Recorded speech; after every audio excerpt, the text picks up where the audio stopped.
सत्याचा आवाज, खोट्याला चोप देणार. आपण पाहत आहात जनशक्ती लाईव्ह न्यूज. निर्भीड बातम्या, निडर पत्रकारिता.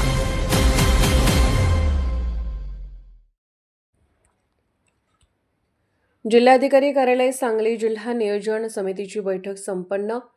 पालकमंत्री चंद्रकांत दादा पाटील यांच्या अध्यक्षतेखाली वार्षिक आराखड्याचा सविस्तर आढावा.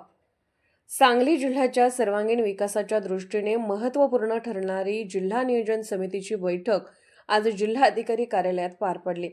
बैठकीस चंद्रकांत दादा पाटील, उच्च व तंत्र शिक्षण मंत्री तथा संसदीय कार्य मंत्री व सांगली जिल्ह्याचे पालकमंत्री अध्यक्षस्थानी होते.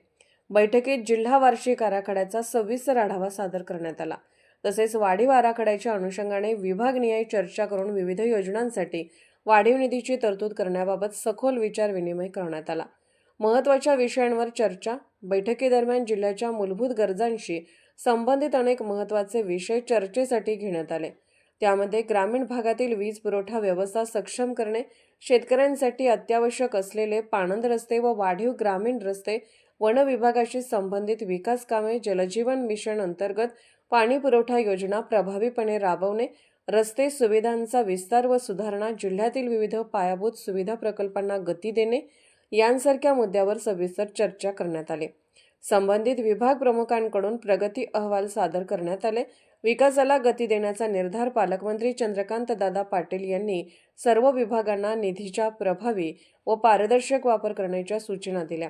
ग्रामीण व शहरी भागातील विकास कामांना प्राधान्य देत लोकहिताच्या योजनांची अंमलबजावणी वेळेत पूर्ण करण्याचे निर्देश त्यांनी दिले.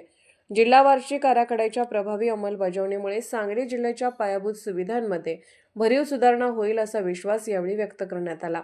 बैठकीस जिल्हा अधिकारी, जिल्हा परिषदेचे मुख्य कार्यकारी अधिकारी, विविध विभागांचे अधिकारी व संबंधित मान्यवर उपस्थित होते.